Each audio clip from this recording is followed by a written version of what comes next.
అందరికీ నమస్కారం. ఈరోజు కథ 'నా ప్రాణం నీకోసం' ఎపిసోడ్ నెంబర్ 9. ఈ స్టోరీ మీకు నచ్చితే తప్పకుండా లైక్ చేసి మన ఛానల్ని సబ్స్క్రైబ్ చేసుకోండి. ఇక స్టోరీలోకి వెళ్దాం. ఆదిత్య కళ్ళు కాయలు కాచేలా ఎప్పుడెప్పుడు తెల్లారుతుందా, ఎప్పుడెప్పుడు వేదాన్ని చూస్తానా అని 1000 కళ్ళతో నిద్ర మానుకొని ఎదురు చూస్తాడు. ఆదిత్యని చూసిన విక్కీ, సిద్ధు, అఖిల్ వాళ్ళు నవ్వుకుంటారు. అరేయ్, తనొచ్చే టైంకొస్తుంది. నువ్విలా నిద్ర మానుకొని కూర్చుంటేనే వస్తాను అని ఏమైనా చెప్పిందా మా సిస్టర్ అని టీజ్ చేస్తుంటే, మీకు మీ లైఫ్ పార్ట్నర్ దొరికినప్పుడు అర్థమవుతుంది నా బాధ అంటాడు. మా మొహాలకి అంత అదృష్టం కూడా నారా, ఒక్క అమ్మాయి కూడా దేకటం లేదు అంటాడు విక్కీ. ఇప్పుడు మీ సోదాపి మూసుకొని పడుకోండి, లేదంటే నా చేతులతో మామూలుగా ఉండదు మీకు అని పిల్లో తీసి వాళ్ళ మీద విసురుతూ అంటాడు. పడుకుంటానులేరా బాబు, మూసుకొని పడుకుంటారు. తెల్లారి మబ్బుల్లో ఫ్లైట్ ఉండటంతో అలారం సౌండ్ విని కళ్ళు తెరిచి చూసి, ఏంటి మా, మీ ఇద్దరు పడుకోలేదా అని లేచి కూర్చుంటుంది. నిద్ర రాలే తల్లి, మళ్ళీ నువ్వు వెళ్ళిపోతే ఈ రోజు నుండి మాకు కనిపించవు. మళ్ళీ ఎప్పుడో హాలిడేస్లో వస్తావు కదా, అందుకే ఇప్పుడు కళ్ళ నిండా చూసుకుంటున్నాం అంటాడు వినోద్. డాడీ అని వాళ్ళ నాన్నని మమ్మీని పట్టుకొని ఏడ్చేస్తుంది వేద. ఇప్పటి వరకు ఏదోలా కంట్రోల్ చేసుకున్నారు, కానీ ఇప్పుడు వాళ్ళ వల్ల అవటం లేదు. వాళ్ళు ఏడుస్తుంటే అప్పుడు లేచి, వీళ్ళ కోసం వచ్చిన వైదిక్, మీరు కూడా ఏంటి డాడీ, మీరిద్దరూ ఏడుస్తూ దాన్ని ఏడిపిస్తారా చెప్పండి అంటూ వాళ్ళని ఓదార్చి, టైం అవుతుంది, రెడీ అవ్వండి అంటాడు. కొద్దిసేపటికి రెడీ అయ్యి ఎయిర్పోర్ట్కి వెళ్తారు. లగేజ్ అంతా తీసుకొని ఢిల్లీ ఫ్లైట్ ఎక్కుతారు. కొన్ని గంటలకి ఢిల్లీ రీచ్ అయ్యి నేరుగా వేద కాలేజ్ దగ్గరికి వెళ్తారు. వీళ్ళు లోపలికి అడుగు పెట్టగానే హాయ్ అంటూ వస్తాడు ఆదిత్య. అప్పటి వరకు డల్గా ఉన్న వేద ఆదిత్యని చూశాక తన మొహంలో చిన్న సంతోషం. హాయ్ భైరవ్, నువ్వేంటి కాలేజ్ లేదా? ఉంది, మీరు వస్తున్నారు కదా, చూసి వెళ్దామని వచ్చా అన్నాడు. హో అవునా అంటూ లోపలికి వెళ్ళి కాలేజ్లో ప్రాసెస్ అంతా చేసి హాస్టల్కి వెళ్ళి చూస్తారు. రూమ్కి ఇద్దరు కావటంతో 2 బెడ్స్, చదువుకోవటానికి సపరేట్ స్టడీ టేబుల్స్, నీట్గా చాలా బాగుంది. వేదాకి నచ్చటంతో బాగుంది కదా డాడీ అంటుంది. హా, బాగుంది, నీట్గా. రూమ్మేట్ కూడా మంచి అమ్మాయి అయితే బెటర్. ఇంకా రాలేనట్టుంది తను.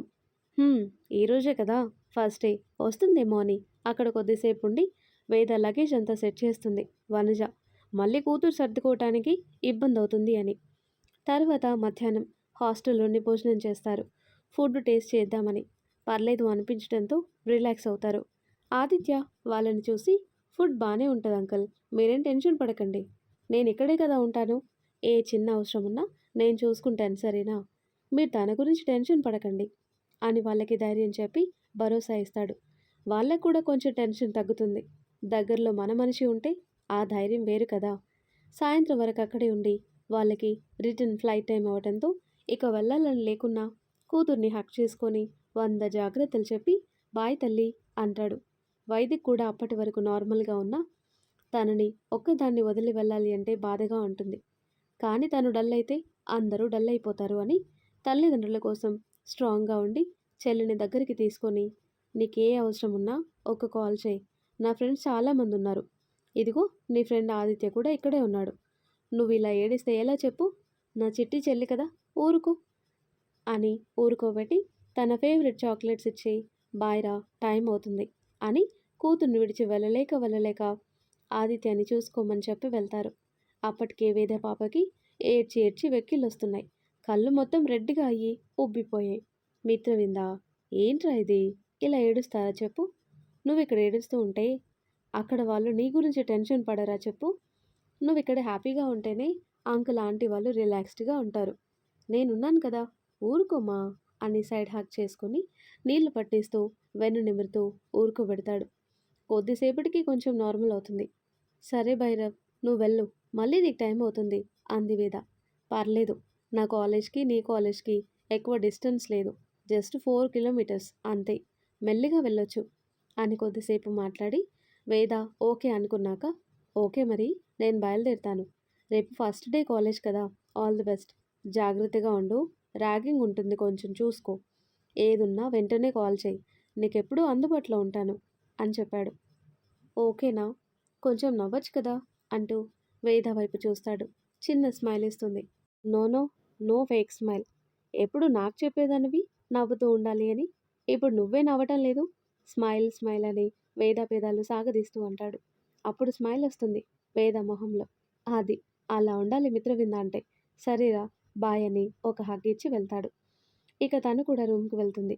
అబ్బా! ఒక్కదాన్నే ఉండాలా? తొందరగా పక్కన అమ్మాయి వస్తే బావుండు.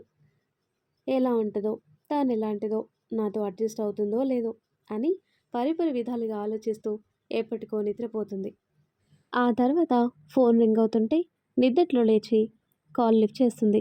గుడ్ మార్నింగ్ మిత్రవింద అన్న ఆదిత్య వాయిస్ విని లేచి కూర్చొని గుడ్ మార్నింగ్ అంటూ టైం వైపు చూసి ఓ మై గాడ్ అంటుంది. ఏమైంది అంటాడు ఆదిత్య. భైరవ్ కొంచెం ముందు చేయొచ్చు కదా, టైం చూడు చాలా అయింది. ఫస్ట్ డే లేట్గా వెళ్తే ఎంత చండాలంగా ఉంటుంది.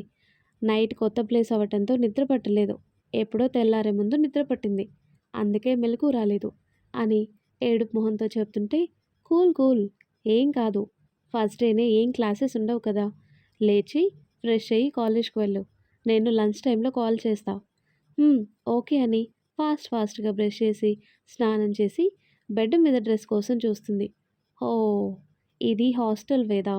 ఇంట్లో లాగా నువ్వొచ్చే వరకి డ్రెస్ రెడీగా ఉండదు. అక్కడంటే మీ అమ్మ తీసి పెడుతుంది.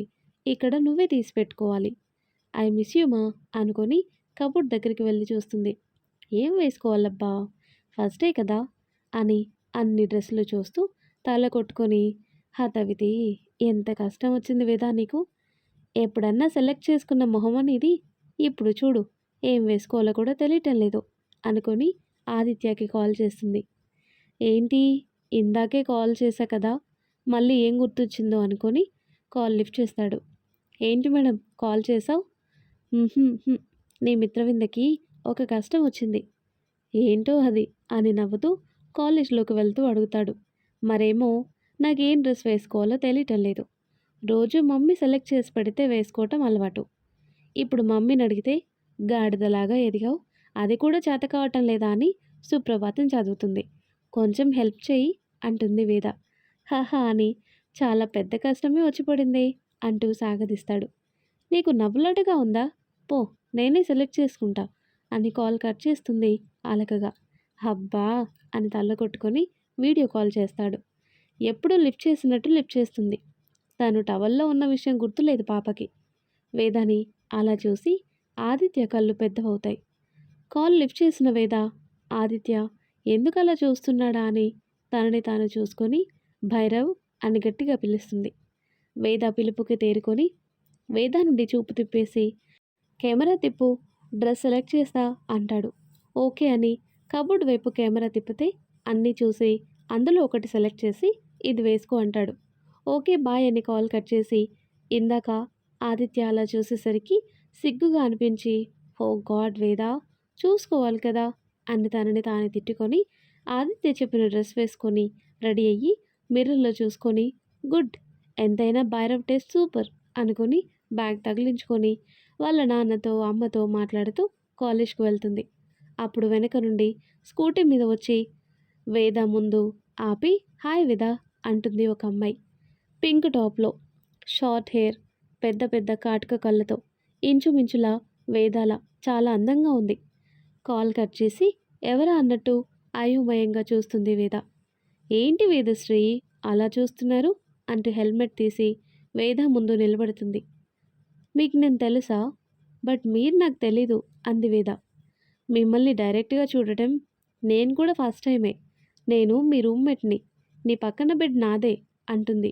ఓ అవునా, మరి స్కూటీ మీద వచ్చారేంటి అని అడుగుతుంది.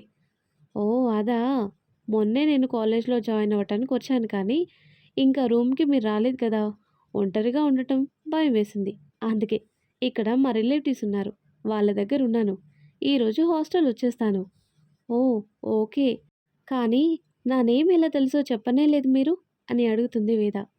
చెప్తాను కానీ మీరు ఫీల్ అవ్వద్దు, తప్పుగా అనుకోకూడదు మరి. ఓకే ఓకే అనుకోని చెప్పండి. నేను తెలుగమ్మాయిని కదా, నా రూమ్మేట్ కూడా తెలుగమ్మాయి ఉంటే బాగుంటుంది అనిపించింది. అందుకే అక్కడ అడిగాను తెలుగు వాళ్ళు ఉన్నారా ఎవరైనా అని. వాళ్ళు మీ పేరు చెప్పారు. మీ ఫామ్ కూడా చూశాను, అందులో మీ పిక్ ఉంటుంది కదా, అది చూసి ఇప్పుడు గుర్తుపట్టాను. ఇక్కడ ఫస్ట్ ఇయర్లో మీరు నేను తప్ప తెలుగు వాళ్ళు ఎవ్వరూ లేరు. మీరు నాతో పాటే ఉంటే బావుంటుంది అనిపించింది. అందుకే నన్ను మిమ్మల్ని ఒకే రూమ్‌లో వేయమని చాలా రిక్వెస్ట్ చేశాను. మా పేరెంట్స్ కూడా చెప్పటంతో ఓకే అని మనకి ఒకే రూమ్ వచ్చేలా సెట్ చేశారు అని చెప్తుంది. అంతా విన్న వేద, ఓహ్! నన్ను చూడకముందే నా కంపెనీ కావాలి, నాతో ఉండాలి అనుకున్నావా? Nice nice. నేను కూడా అనుకున్నా ఎలాంటి అమ్మాయి వస్తుందో, నాతో అడ్జస్ట్ అవుతుందో లేదో అని. లక్కీగా మీరు నన్ను చూస్ చేసుకున్నారు. మీరు నాకు బాగా నచ్చారు. అయ్యో రామా! ఇందాకటి నుండి మీ పేరు అడగటం మర్చిపోయా. ఇంతకీ మీ పేరు? Nayani. Wow! I like your name. Me parents నీ కళ్ళు చూసి నీకు ఆ నేమ్ పెట్టినట్టున్నారు. మీ కళ్ళు చాలా బావున్నాయి అంటుంది నయని కళ్ళని చూస్తూ వేద. థ్యాంక్స్ వేద అని చిన్న స్మైల్ ఇచ్చి ఫ్రెండ్స్ అని చెయ్యి ముందుకు చాపుతుంది. హహా! నన్నింత ఇష్టపడి సెలెక్ట్ చేసుకున్నావు. నీతో ఫ్రెండ్‌షిప్ చేయకుండా ఎలా ఉంటాను? అని నయని చేతితో చేయి కలుపుతుంది వేద. పద క్లాస్ ఎక్కడుందో చూద్దామని ఇద్దరూ కలిసి క్లాస్ వెతుక్కొని వెళ్తారు. వీళ్ళు వెళ్ళేసరికి క్లాస్‌లో కొంతమందున్నారు. వెళ్ళి ముందు బెంచ్‌లో కూర్చొని అందరిని చూస్తూ ఉంటారు. ఢిల్లీ కావటంతో అందరూ మాక్సిమం హిందీలోనే మాట్లాడుతున్నారు. మన వేదాకి హిందీ రావటం, వాళ్ళ వాళ్ళ మాటలు వింటూ చూస్తుంటే నయని మాత్రం ఒక్క ముక్క అర్థం కాక తల గోక్కుంటుంది. వేదా, నీకు హిందీ వచ్చా? హా! వచ్చు. ఎందుకు? నీకు రాదా? కింది పెదవి ముందుకు పెట్టి రాదు అని తల అడ్డంగా ఊపుతుంది. నయనిని చూసి చిన్నగా నవ్వి ఏం పర్లేదు, నాకొచ్చు, టెన్షన్ పడకు, నీకు కూడా మెల్లిగా అలవాటవుతుందిలే. అయినా ఇందులో ఒక మంచి అడ్వాంటేజ్ ఉందబ్బా. ఏంటో తెలుసా? మనకి హిందీ వచ్చు కానీ వాళ్ళకి తెలుగు రాదు. మనం మాట్లాడింది వాళ్ళకి అర్థం కాదు. ఎవరి మీదైనా కోపం వస్తే హ్యాపీగా వాళ్ళ ముందే తిట్టుకోవచ్చు. తిట్టే ముందు మొహం నవ్వుతూ పెట్టామనుకో, ఖతం, ఏదో జోక్ అని వాళ్ళు కూడా నవ్వుతారు. హ్యాపీగా రివెంజ్ తీర్చుకోవచ్చు. ముఖ్యంగా ఇది సీనియర్స్ ముందు బాగా యూజ్ అవుతుంది. వాళ్ళు ర్యాగింగ్ చేసేటప్పుడు హిందీలో మాట్లాడతారు. మనం తెలివిగా హిందీ రాదు అని నటిస్తే చాలు. కొద్దిసేపు చూసి చూసి మనకు అర్థమయ్యేలా చెప్పలేక వాళ్ళకే విసుగొచ్చి ఇదేం బాధరా అనుకొని మళ్ళీ మన జోలికి రారు. మంచి బెనిఫిట్ కదా అని కన్ను కొడుతుంది. వేద చెప్పిన దానికి నహిని నవ్వేస్తుంది. నువ్వు భలే మాట్లాడుతున్నావు. నేను అంతే అబ్బా, మాట్లాడుతూనే ఉంటాను అంటుంది వేద. ఎదుటి వాళ్ళకి రక్తాలు రావాల్సిందే విని విని. వస ఎక్కువ పోసి తప్పు చేశాను అని మా మమ్మీ ఎప్పుడూ తల కొట్టుకుంటుంది. ఇంతకీ మీదెక్కడా? మాది బెంగుళూరు అంటే మాది తెలంగాణ అంటుంది నయని. అలా అలా వాళ్ళ గురించి ఒకరికొకరు చెప్పుకుంటారు. వాళ్ళ వెనుక బెంచ్ మీద కూర్చుని వాళ్ళ మాటల్ని వింటూ ఇంట్రెస్టింగ్ అనుకొని వేద మాటలకి నవ్వుకొని క్లాస్ నుండి వెళ్తాడు. క్లాసెస్ ఏం లేకపోవడంతో చాలాసేపు ఇద్దరు మాట్లాడుకుంటూ ఇంకో ఇద్దరిని పరిచయం చేసుకుంటారు. కానీ వాళ్ళకి తెలుగు రాదు, ఓన్లీ హిందీ. సో లేట్గా మాట్లాడి ఇద్దరు బయటకు వచ్చి కాలేజ్ అంతా ఒక రౌండ్ వేస్తారు. అమ్మో, కాలేజ్ మొత్తం తిరిగి తిరిగి పులిసిపోయింది. క్యాంటీన్కి వెళ్ళి పొట్టలో ఏమైనా పడేద్దాం, లేదంటే పొట్టకి కోపం వస్తుంది అని నయన్ని తీసుకుని క్యాంటీన్కి వెళ్ళి చెరో జ్యూస్ తెచ్చుకొని కూర్చుంటారు. సడన్గా ఓ ఇద్దరు వచ్చి వాళ్ళ ముందు నిలబడతారు. అందులో ఒక అబ్బాయి, ఇందాక క్లాస్లో వీళ్ళ మాటలు విన్న అతను, అలాగే అతని ఫ్రెండ్. ఇద్దరు నిలబడి ఏంటి సీనియర్స్ వస్తే విషయాలని తెలీదా అంటాడు. ఫ్రెండ్స్, ఇక్కడ సీనియర్స్ హిందీలో మాట్లాడతారు. వేద వాళ్ళ వైపు షార్ప్ లుక్ వేసి, వీళ్ళు సీనియర్స్ అని ఎలా తెలుస్తుంది? మెడలో ఏమైనా బోర్డు వేసుకొని తిరుగుతున్నారా?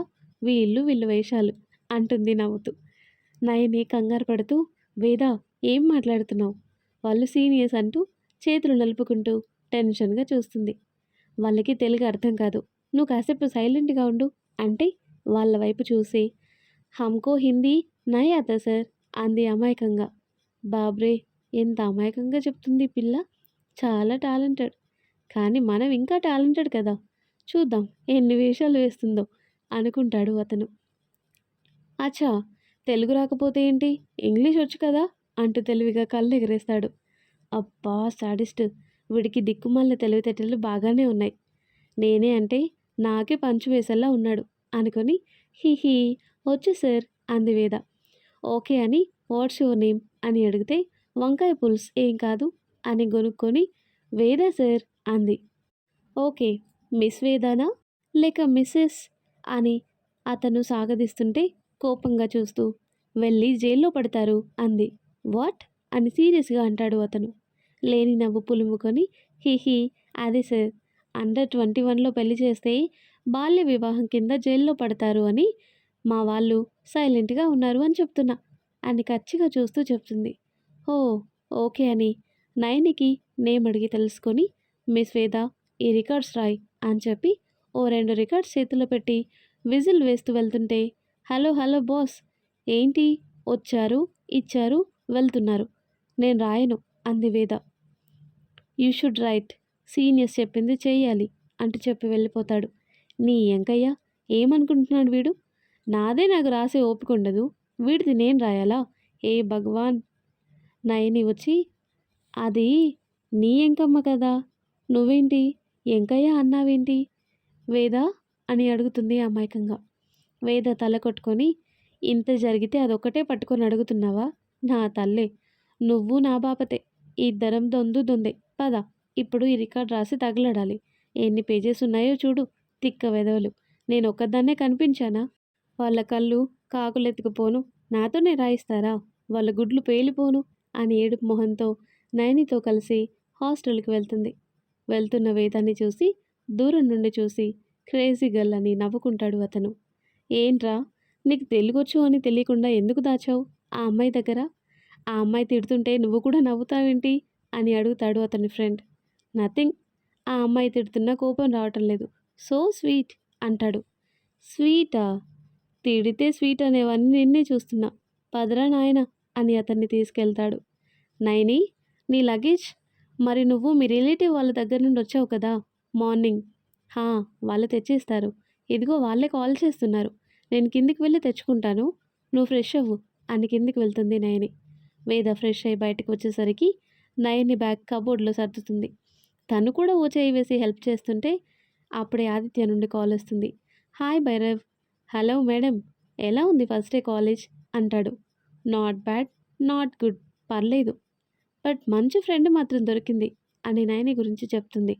ఓహో పాపం, ఆ అమ్మాయికి నా ప్రగాఢ సానుభూతి తెలుపుతున్నా అంటాడు నవ్వుతూ. భైరవ్ అని గట్టిగా అరుస్తుంది. ఎందుకు మిత్రవింద అలా అరుస్తున్నావు, నేను చెప్పేది నిజమే కదా, కొద్దిసేపు ఉంటేనే మా బుర్ర బేజా ఫ్రై చేసేస్తావు, అలాంటిది ఇప్పుడు పాపం తను 24/7 నీతోనే ఉంటుంది ఆ అమ్మాయి. ఆ అమ్మాయి డాక్టర్ అవ్వటమేమో కానీ ఎర్రగడ్డలో మెంటల్ హాస్పిటల్లో చేరకపోతే అదే మహాభాగ్యం.